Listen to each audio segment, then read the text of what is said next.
Om Shanti. Good morning. साकार मुरली 23 अप्रैल 2025। बाबा का मीठा मीठा लेटर हम मीठे मीठे बच्चों के मीठे मंथन के लिए।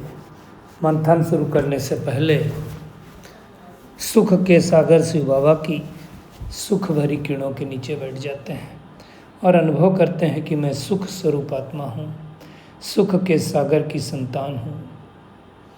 आज की साकार मुरली बाबा हम सबको वापस घर के ले जाना चाहता है, इसलिए बाबा कहता है अब नाटक पूरा हो गया।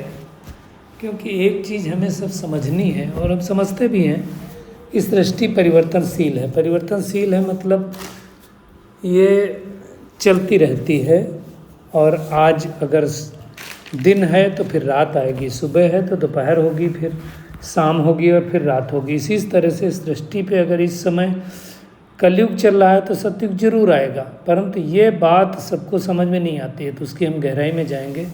आज बाबा ने कहा आत्मा थक क्यों गई है और उसकी थकान का मुख्य कारण क्या है ना, तो उसको भी हम गहराई से देखेंगे, क्यों हम सब इतना थके थके महसूस करते हैं। दूसरी बात बाबा ने और कही जो मुझे बहुत इम्पोर्टेंट बात लगी है, और आप सब भी इस बात पर चर्चा करेंगे कि सतयुग में यहाँ जो गंदगी होती, बाबा ने इस गंदगी को याद किया है कि खास करके आप देखो बड़े बड़े जो शहर हैं वहाँ स्लम बनाते हैं और उस गंदगियों में रहते हैं। देखिए अमीर लोग तो अच्छे घरों में रहते हैं, हालांकि बाबा ने कहा ये तो नर्क ही है, लेकिन नर्क में भी अलग अलग तरह के होते हैं। इसी तरह से आज बाबा ने कहा कि स्वर्ग में सतयुग में गंदगी तो नहीं होगी, लेकिन वहाँ भी फर्क रहेगा। अब ये इम्पॉर्टेंट बात है, आप सब चिंतन करना। बाबा ने कहा कोई सोने के महल बनाएंगे, कोई चांदी के महल बनाएंगे, कोई ईंटों के महल बनाएंगे, तो क्या सतयुग में भी सोने के अलावा चांदी के भी महल होंगे, ईंटे के भी महल होंगे? ये चिंतन का विषय है, आप लोग थोड़ा सा सोचिएगा, क्योंकि बाबा कई बार कहता है वो सोने की दुनिया है सतयुग, चांदी की दुनिया है त्रेता युग, तांबे की दुनिया है द्वापर युग, और कलयुग है लोहे की दुनिया। वो देखिए आत्मा की डिग्री के ऊपर भी हो सकती है, परंतु ये महलों की आज बाबा ने बात की है, तो क्या वहाँ हम ये मान के चलें सोने के भी महल होंगे, चांदी के भी महल होंगे और ईंटों के भी महल होंगे पद के हिसाब से? तो उसकी भी हम गहराई में थोड़ा सा जाएंगे। आप चिंतन करना तब तक कि क्या ऐसा हो सकता है। देखो मुख्य बात है, अगर हमें अपने विक्रम नष्ट करने हैं तो अपने को आत्मा समझ के तो याद करना पड़ेगा। इसलिए आज एक शब्द आया है कि अभी बाप ने तुम्हें समझदार बनाया है, तो चेक करें कि हम समझदार हैं कि नहीं, और अगर समझदार हैं तो समझदार होकर कर क्या रहे, है ना। आज बाबा ने स्पष्ट रूप से कहा तुम्हारी जब कलाएं कम होती हैं तो फूलों का जो बगीचा है वो मुरझा जाता है, और फिर भगवान कहता है तुम मन मना भाव के मंत्र के द्वारा मुझे याद करो तो पुनः कौड़ी से हीरे जैसा बन जाएंगे। तो हम देखेंगे आज बाबा ने एक और बहुत अच्छी बात कही कि तुम घर गृहस्थ में रहते हो, स्टडी करो। ये स्टडी है, एक्चुअली पढ़ाई है। जैसे दुनिया में स्टूडेंट लोग होते हैं वो घर में रहते हैं, वो भी स्टडी करते हैं, तो हमें भी स्टडी करना है। तो कितनी स्टडी करते हैं वो हमें देखना है। आज बाबा ने और कहा फिर कई बार इस स्टडी करने में घर वाले से बाहर वाले तेज चले जाते हैं। बाबा कहता तुम यहाँ रहते हो, जैसे वो स्टूडेंट हॉस्टल में रहते हैं वैसे बहुत सारे तुम बाबा के घरों में रहते हैं, फिर भी तेज क्यों नहीं होते हैं? बाबा कहता है यहाँ तुम कितने सेफ बैठे हो, यहाँ किसी के संग में भी नहीं आते हो, फिर क्यों आगे नहीं बढ़ पा रहे हो? और कई बाहर वाले बच्चे आप सामान बना करके ले आते हैं, तो उसके बारे में भी बाबा ने कहा। मुख्य बात है जब बाबा के सम्मुख बैठे हो तो क्या याद आता है? बाप याद आता है? चलो बाबा कहता बाप नहीं याद आए, सृष्टि चक्र आए, तो वो भी देखना है। और बाबा ने कहा इतने सारे बम्स वगैरह बनाए हैं तो वो कोई रखने के लिए नहीं, एक न एक दिन छूटेंगे। तो हमें अपने दिल से पूछना कितना भगवान को याद करते हैं। और आज बाबा ने कहा जब मन व्यथित हो जाए, तंग करने लगे, उछलने लगे, तो क्या करो? अशरीरीपन का इंजेक्शन लगा लो, है ना, और अपने पूर्वज स्वरूप को स्मृति में रखो। और बाबा ने कहा अपने पूर्वज स्वरूप को स्मृति में रखो तो सर्वात्माओं पर रहम कर पाएंगे। ये आज की पूरी मुरली है।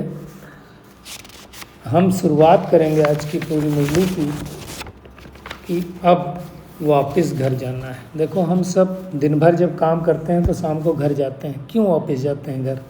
थकान मिटाने के लिए। तो ऐसे हमें अपने घर परमधाम जाना है। क्यों? क्योंकि थक गए हैं। और थकने का कारण आज बाबा ने बताया कि आत्मा थकी क्यों है।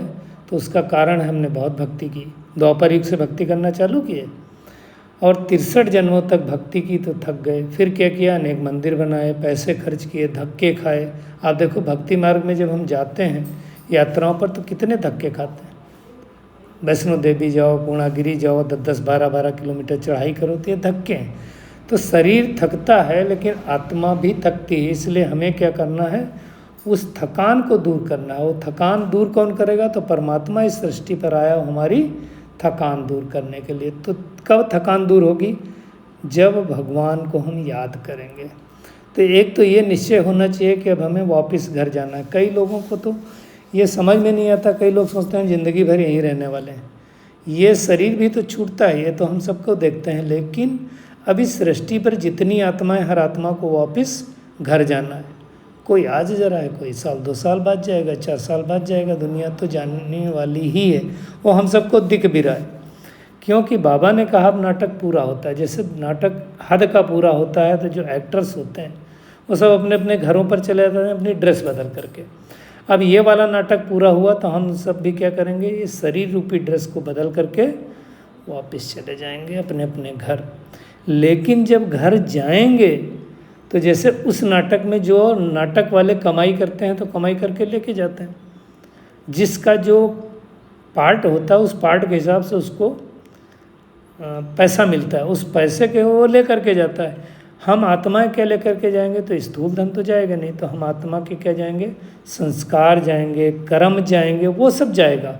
और उस अनुसार हम जा कर के पाठ बजाएंगे। क्योंकि आज बाबा ने कर्मों की कोई गति भी बताई है कि पाठ के हिसाब से सबको जन्म मिलता है। आप देखो बाबा ने आज स्पष्ट रूप से कहा, देखो इस समय नरक है, ये हम सबको मालूम है। लेकिन नरक में भी देखो अलग अलग रहते हैं। कोई आप देखो अच्छे मकानों में रहता है, अच्छे शहरों में रहता है, कोई गंदगी में रहता है। ऐसा क्यों होता होगा? सोचो। तो आज बाबा ने कहा कि जो अमीर लोग होते हैं वो अच्छी जगहों पर रहते हैं, गरीब लोग क्या होता है? गंदगी में रहते हैं। अब जब बाहर से कोई विजिटर आते हैं, फॉरेनर्स आते हैं तो उनको क्या करते हैं? अच्छी अच्छी जगहों में ले जाते हैं। जैसे भारत आएंगे तो ताजमहल देखेंगे, लाल किला देखेंगे, इंडिया गेट देखेंगे। ये गंदगी ऐसे मतलब जो क्या बोलते हैं झोपड़पट्टी होते हैं वो नहीं दिखाते हैं। अभी आप मुंबई में अकेले पकड़ लो, 1 करोड़ आबादी है। उस 1 करोड़ आबादी में कम से कम 5-10 लाख तो झोपड़पट्टी वाले होंगे और वहाँ ही कचरा पड़ा रहता है, कितनी बदबू आती है। तो वो दिखाएंगे नहीं।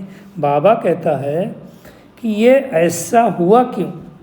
तो वो भी कर्मों के अनुसार से है। ये बहुत बड़ा हिसाब है। बाबा ने साहब कहा साहूकार कहाँ रहते हैं, गरीब कहाँ रहते हैं? कर्मों का हिसाब है ना। जैसा जो कर्म करता है उस कर्म के हिसाब से उसको दूसरे परिवार में जन्म मिलता है। अच्छे कर्म करेगा तो अच्छे परिवार में जन्म मिलेगा, खराब कर्म करेगा तो खराब परिवार में जन्म मिलेगा। अब उसी हिसाब से अमीर बनेगा, गरीब बनेगा, शरीर अच्छा और बुरा होगा। तो सारा खेल तो कर्मों का है। और भगवान आकर के श्रेष्ठ कर्म करना सिखलाता है। देखो यही इसी समय संगम युग के कर्म पर ही कोई सतयुग में जाएगा, कोई त्रेता में जाएगा, कोई द्वापर में, कोई कलयुग में। तो कर्म ही है ना। स्कूल में भी देखो पढ़ाई के हिसाब से कोई देखो इंजीनियर बनता है, कोई डॉक्टर बनता है, कोई IAS बनता है, कोई PCS बनता है। पढ़ाई के हिसाब से ही होता है। यहाँ भी ऐसे है। बाबा ने आज जो कहा कि सतयुग में भी इसी हिसाब से होगा। लेकिन सतयुग में एक ही फ़ायदा है, वहाँ गंदगी नहीं होगी। एक दूसरा वहाँ क्या होगा? अकाले मृत्यु भी नहीं होगी। तीसरा आयु सबकी फिक्स होगी, दुख नहीं होगा। लेकिन आज जो बाबा ने कहा कि वहाँ भी अमीर और गरीब का फ़र्क रहेगा। कोई सोने के महल बनाएगा, कोई चांदी के बनाएगा, कोई ईंटों के बनाएगा। अब ये बहुत बड़ी बात है। ये मैं बाबा ने वैसे तो मुरलियों में अक्सर कहा है कि वो सोने की दुनिया होगी। त्रेता को कहा है चांदी की दुनिया होगी। तो वो एक तो आत्मा की डिग्री के हिसाब से होता है, golden age, silver age, copper age and iron age. और दूसरा क्या है कि धातु के हिसाब से भी होता है। तो हमें ये कंफर्म नहीं हो रहा है कि बाबा ये कहना चाहता है कि सतयुग में भी सोने का और चांदी का और ईंटों का महल होगा। मतलब जो महाराजा होंगे वो सोने के महल में रहेंगे, जो रॉयल प्रजा होगी वो चांदी के महलों में रहेगी, और गरीब होंगे ईंटों के महलों में रहेंगे। इसका थोड़ा क्लेरिफिकेशन करेंगे, बट मुझे लग रहा है बाबा यही बताना चाहता है, तो उसके ऊपर भी हम सब चिंतन करेंगे। देखो, अमीरी गरीबी का हमेशा फर्क रहा है, हमेशा रहेगा, है ना। आज भी है फर्क, कल भी रहेगा। तो वो क्यों रहता है? तो कर्म के हिसाब से रहता है। तो शायद सतयुग में भी ऐसा होने वाला है। तो हमें एक ही चीज़ ध्यान देना कि हमें श्रेष्ठ कर्म करना है, और जितना जितना श्रेष्ठ कर्म करेंगे उतना उतना हम श्रेष्ठ पद पाएंगे। तो हमें ध्यान देना है। और उसके लिए आज बाबा ने कहा तुम क्या करो, अपने को आत्मा समझ के बाप को याद करो। ये मुख्य बात है। बाबा ने आज एक छुट्टी भी दी कि मान लो अगर आत्मा समझ के नहीं याद करते हो तो सृष्टि चक्र को घुमाओ, उसको तो याद कर सकते हो। तो ये हम सबको मेहनत करनी, क्योंकि नाटक तो पूरा होने वाला है। अब नाटक पूरा होगा तो सारे एक्टर्स जो इस सृष्टि पर हैं सब वापस जाएंगे, लेकिन ध्यान रहे प्रलय नहीं होगी। दुनिया में सोचते हैं सब वापस चले जाएंगे तो प्रलय हो जाएगी, प्रलय नहीं होगी, लेकिन सृष्टि परिवर्तन जरूर होगी। ये जो करोड़ों आत्माएं इतनी नहीं रहेंगी, बहुत थोड़ी सी आत्माएं बनेंगी। बाबा ने तो आज कहा यूरोप खंड, अमेरिका खंड, ये सब कुछ नहीं रहेगा। भारत होगा, भारत में भी थोड़ी सी आत्माएं बचेंगी। तो हमको ये सब मेहनत करनी है ना। आज बाबा ने एक बात और कही कि तुम्हें तंग होने की बात नहीं है। सतयुग में कोई थकेगा नहीं, है ना। कोई बात तंग होने की, थकने की नहीं होती। यहाँ तो अनेक तंगी देखना पड़ता है। तंगी मतलब एक पैसों की कमी होती तो भी कहेंगे हमारी स्थिति थोड़ा तंगाई में है ना। एक चीज़ पक्का समझने की, ये सृष्टि बदलने वाली है बहुत जल्दी। तो जल्दी सृष्टि बदलने से पहले हमें क्या करना है? अपने विकर्मों को नष्ट कर देना है। विकर्म कैसे नष्ट होंगे? तो एक ही है जो गीता में अक्षर दिया हुआ है, मन मना भव, मन ही मन मुझे याद करो और वर्षे को याद करो। मतलब सोचो कि हम विश्व के मालिक थे, अभी भगवान फिर से हमें विश्व का मालिक बना रहा है। तो कैसे बनाएगा? याद के आधार पर, सेवा के आधार पर, श्रेष्ठ कर्म के आधार पर। ध्यान रहे कि हम सतयुगी आत्मा हैं, कौड़ी से हीरे मिसल बनने का पुरुषार्थ कर रहे हैं, ये मेहनत करना है। और एक ध्यान रहे कि हम बाबा के क्यों बने। हम बाबा के बने हैं क्या करने के लिए? वर्षा लेने के लिए। तो फिर हमें उतनी मेहनत भी करनी है। बाबा ने कहा, तुम जानते हो, देखो सतयुग को कहते हैं फूलों का बगीचा, इसको कहते हैं कांटों का जंगल। लेकिन फूलों के बगीचे से कांटों का जंगल बना कैसे? बनाया किसने? तो मुझ आत्मा ने बनाया। कैसे बनाया? जैसे जैसे हम आत्माएं विकारों के वशीभूत होती जाती हैं, धीरे धीरे आत्मा की बैटरी डिस्चार्ज होती जाती, वैसे वैसे हम नीचे उतरते जाते हैं। और फिर वो बैटरी का स्थान लेने के लिए विकार हमारे अंदर आते जाते हैं, और हम हीरे से कौड़ी मिसल बनते जाते हैं। तो फिर से भगवान को इस सृष्टि पर आना पड़ता है। और फिर क्या करता है? उसको फिर से कौड़ी से हीरे जैसा बनाता। देखो, सतयुग में आए, फिर त्रेतायुग में आए, 2 कला कम हुई, फिर द्वापर युग में आए, 8 कलाएं कम हुई, फिर और कलाएं धीरे कम होती गई, धीरे धीरे धीरे हम नीचे उतरते जाए। और इस समय पूरी दुनिया ही कांटों का जंगल बन गई है। भगवान आकर के फूलों का बगीचा बनाता है। अब चॉइस हमारी है कि हमें कांटों की दुनिया में ही वापस आना है, मतलब कलयुग में या द्वापर युग में आना है, या फूलों के बगीचे सतयुग में आना है। अगर सतयुग में आना है तो बाबा जो रोज रोज समझाता है उसको समझ के धारण करना अपने अंदर बुद्धि से, है ना। और दूसरों को भी धारण कराना, समझाना है कि हमारा पिता कौन है, कौन भक्ति है, कौन हमें वर्षा दे रहा है। देखो, भक्ति मार्ग में तो गॉड फादर को याद करते हैं, लेकिन जानते नहीं। कहते हैं दुख हरो सुख दो, लेकिन दुख हरता सुख करता कौन है वो तो जानते नहीं। अब हमारी बुद्धि में नॉलेज आई तो हमें क्या करना है? बाबा को याद करना है।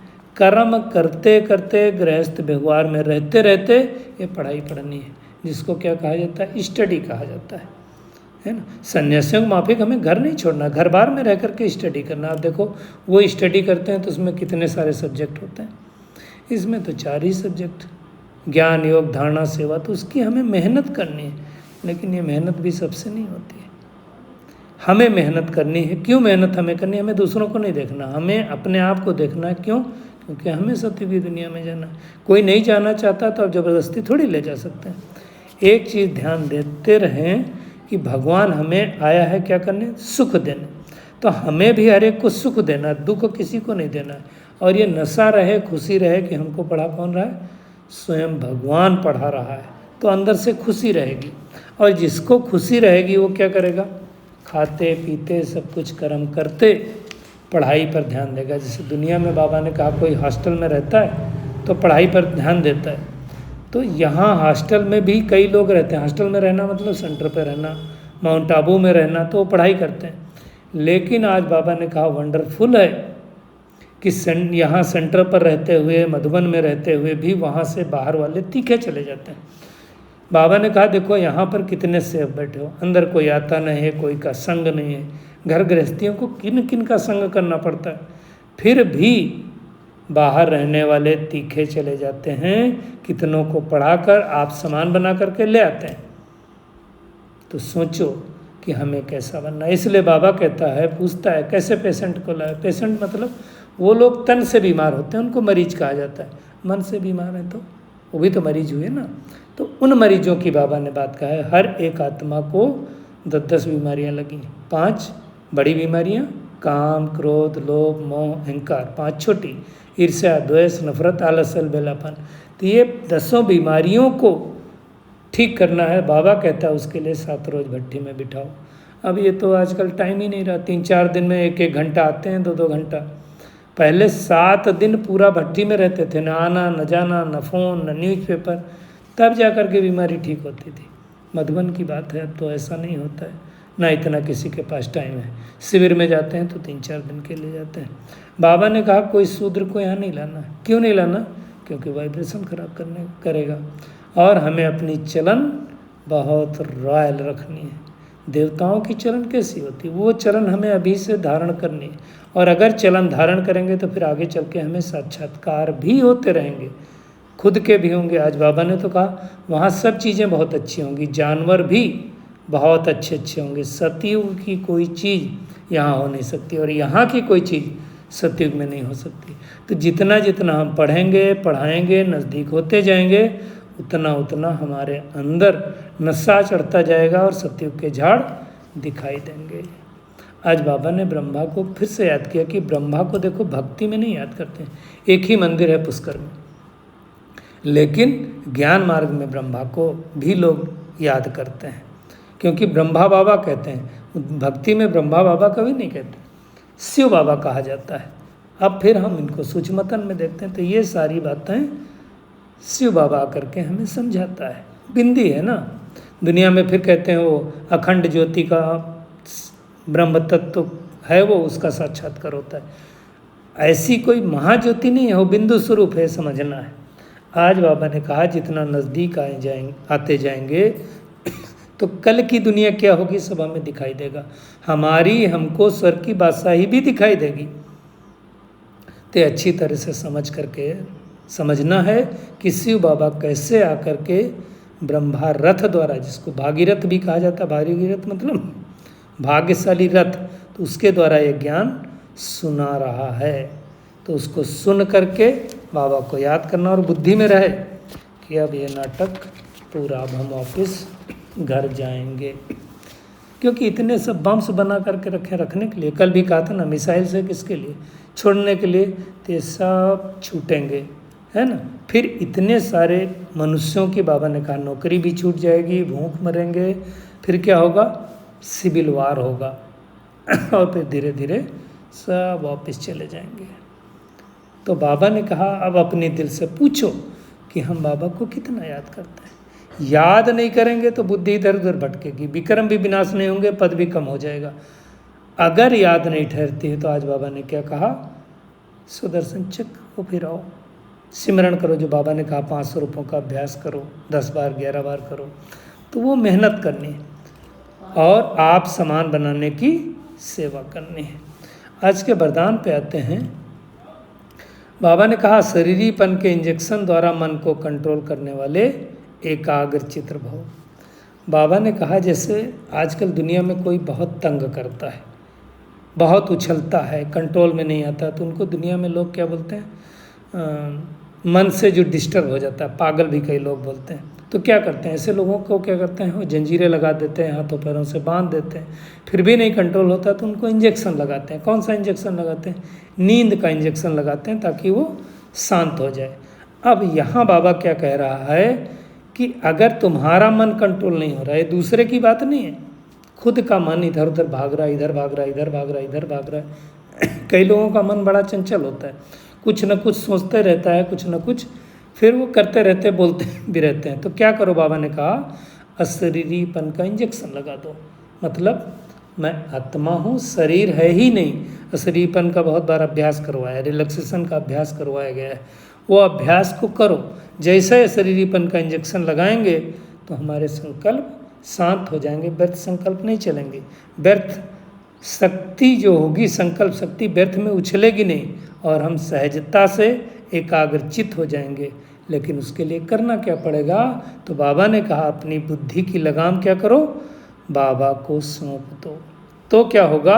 मन व्यर्थ की मेहनत से मुक्त हो जाएगा। अब व्यर्थ में जाना नहीं है, व्यर्थ की मेहनत से मुक्त होने का टाइम आ गया। और अपने पूर्व स्वरूप को स्मृति में रख, सर्व आत्माओं पर रहम करो। हर आत्मा दुखी है, परेशान है, शांत है, तो हमें सबके ऊपर क्या करना है? रहम करना है। और कंबाइंड स्वरूप की पॉइंट में बाबा ने कहा जैसे शरीर और आत्मा दोनों कंबाइंड होकर कर्म करते हैं। आत्मा नहीं है तो शरीर काम नहीं कर सकता, शरीर नहीं है तो आत्मा भी नहीं कर सकती। ऐसे कर्म और योग कंबाइंड हो, कर्मयोगी बनना। कर्म करते करते भी बाबा न भूले, क्योंकि हमारा टाइटल क्या है? कर्मयोगी, और कहते हैं योगा कर्मेषु कौशलम। तो वो हमें याद रहे, तब हम न्यारे रहेंगे और बाप के प्यारे रहेंगे। तो आज की पूरी मुरली का होमवर्क यही है कि कर्म करते करते बाबा को याद रखना है और बाबा की याद में रहना है, और ध्यान रहे कि अब वापस हमें घर जाना है, क्योंकि नाटक पूरा हुआ। चलते फिरते, उठते बैठते, खाते पीते, कर्म करते, पढ़ाई पर ध्यान देना है। पढ़ाई है, पढ़ाई मिस नहीं होनी चाहिए कभी। और बाप दादा के दिल पर चढ़ने के लिए श्रीमत पर बहुतों को आप समान बनाने की सेवा करनी है। किसी को न तंग करना है और न तंग होना है। जब भी मन में व्यर्थ संकल्प चले तो अशरीरीपन का इंजेक्शन लगा दो और एकाग्रचित्त बन जाओ। हमेशा बार बार प्रैक्टिस करो, अपने पूर्व स्वरूप की स्मृति में रख करके हर आत्मा पर रहम करो। अच्छा, शुक्रिया मीठे प्यारे बाप दादा, शुक्रिया आप सभी का इस मीठे मंथन के लिए। अच्छा, ओम शांति।